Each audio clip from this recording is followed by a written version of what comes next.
What's up, guys? Upon initial inspection, most people tend to think that I'm gay. Not really sure why, but it happens a lot. Happens so much so, actually, one time this guy punched me in the face for being gay. It's the roughest sex I ever had. Doesn't always happen, though. You know, every once in a while I get someone who defends me. They're like, hey, he's not gay. She's a lesbian. I do roller derby with her on the weekends. But yeah, I was born with a bit of a natural feminine aura about me. So I've been kind of trying to counteract that a little bit, make myself feel a little more masculine. And I live with two non-binary people, so I make them both refer to me as the man of the house. Make sure they know I'm the only one allowed to touch the thermostat. I'm waking up early every day doing man shit, you know, mowing the lawn for no reason. I'm putting up shelves all over the place. We don't need them. I'm putting them up. Make sure they can hear me the whole time while I'm doing it. Hey, this right here is a man's job. Don't go trying this out. Get hurt doing this. It's a job for a man. Not some scrawny little white boy questioning his sexuality, okay? It's a job for a man. That was going good. I was having fun with that. Until they figured out how to fucking flip it on me. Now everything's a man's job. You guys just don't do shit, okay? Alright. I recently just started working at a dispensary. Officially makes me the first person in my family to sell weed that isn't laced. Right out of an alley. Getting hired at a dispensary is weird though. Like I brought in my resume and it's like qualifications. 21 years old. OLCC marijuana handler's permit. Mega chill dude. Alright, let's get this guy on payroll.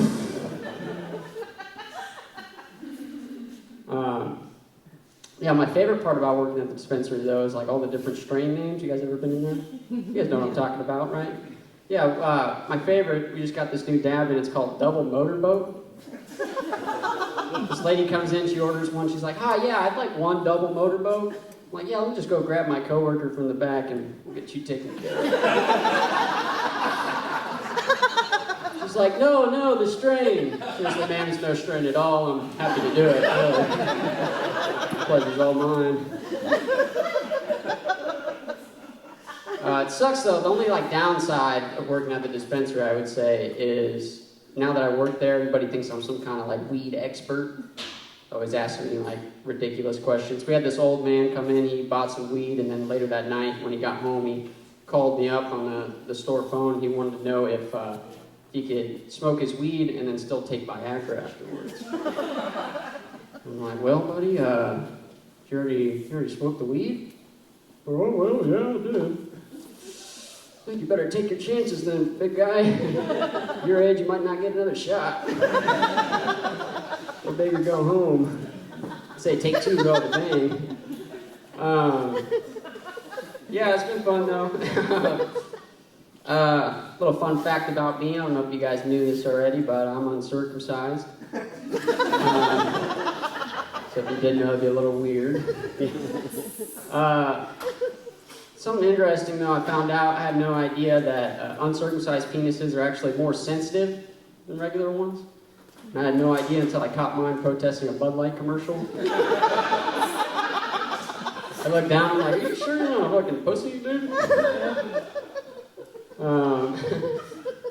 I grew up in a small town called Prineville, Oregon. Yeah, a real shithole. One thing about growing up in a small town, though, is you don't really have much to do except talk shit about other small towns. So one day I'm in high school, it's the end of the day, I'm in one of the second-story classrooms, and I'm looking out over the parking lot when I see a rival basketball team coming in through the front of the school. And so I look to my friend, I'm like, hey, what school's coming in? I need to know what name of the school, so I know who I'm about to yell at here. I need to know who I'm about to fucking destroy. And he's like, oh, it's Sisters High School. They're from Sisters, Oregon. I was like, clicked, perfect. I know what I'm going to say. So I stuck my head out the window. I'm like, hey, here in Prineville, we fuck sisters. And then I turned to my other friend, they're like, dude, that's Lapine. What I thought was clever wordplay turned out to be found trivia. So that was pretty neat. I also grew up really poor, but I got rich cousins. Fuck those guys, man. Fucking assholes. Who do they think they are? Flaunting their wealth, making 4 pieces of toast at a time. Who needs that much toast? Walking all around the place, using up all my hot water, leaving all the lights on. Light privilege, that's what I call it. Sometimes your rich cousins, though, they just don't get how different your lives really are. Like, their dad, he's an electrician. He installs copper wire for a living. My dad's a tweaker. He steals copper wire for a living. It's a bit of an imbalance here. I won't hate on both my parents, though. You know, my mom, actually, I'll give her credit. She does have a pretty killer resume. She was a head chef for 5 years in my grandpa's meth lab. Street name was Krakatooey.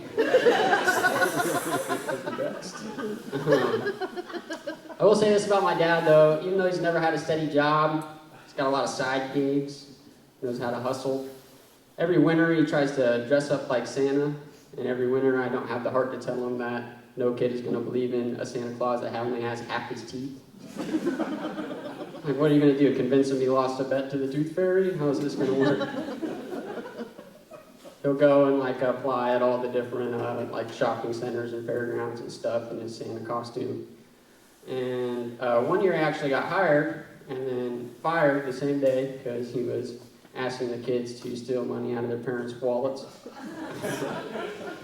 And one of the parents confronted him afterwards. They're like, dude, you're clearly tweaking out. What are you on? And he's like, oh, on Snappers, on Dusters, on Poppers, on Kratom, on Benzos, on Crystal, whatever, you name them.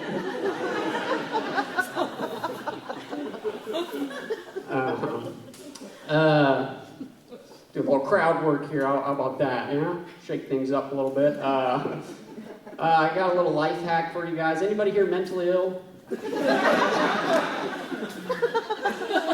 Resounding yes. Okay. I'll give you guys a little life hack. Something I like to do helps me with my mental illness. I like to picture a celebrity with various different mental illnesses. Makes me feel like better about myself, you know. So maybe this might be a fun game. Somebody like throw out a celebrity. Anybody throw out a celebrity? Snoop Dogg. Okay, I heard Robert De Niro.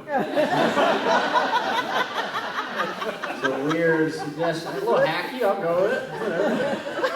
Whatever. So yeah, you know, like what if Robert De Niro had like, you know, like schizophrenia or something, right? You talking to me? Who the fuck is talking to me? Or like, you know, like what if Robert De Niro had like depression, right? You talking to me? Nobody ever talks to me. Oh my God! Thank you. I'm very lonely. All right.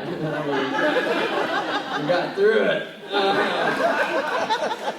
Cool. I do have one little bit for. Where are we at on time? I got 1 minute. Okay, we're gonna end this. I got a little segment. I don't want this to be a tearjerker, but I just wanted to get a little intimate with you guys here. Recently, my grandfather passed away, and we started watching a lot of stand-up comedy together over the past few months, and we got really connected on it. And he was too sick to kind of get out of the house, so he never got a chance to get up and actually try it with me. But he did write a few jokes before he passed, and I thought maybe I could do like an impression of him and do those jokes for you guys tonight. Would that be fun? Yeah? Okay.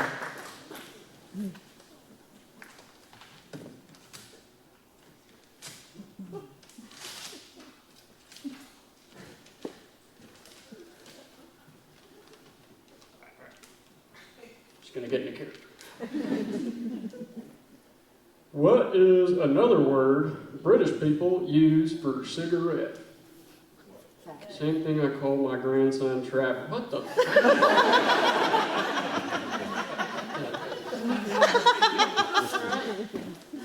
Let's give him one more chance. He wrote a second one here, a bit of an edgy guy. It's kind of rude. All right. What do you call a lesbian who only sucks dick? My grandson trapped. This is outrageous, you guys. Have a good night. Thank you.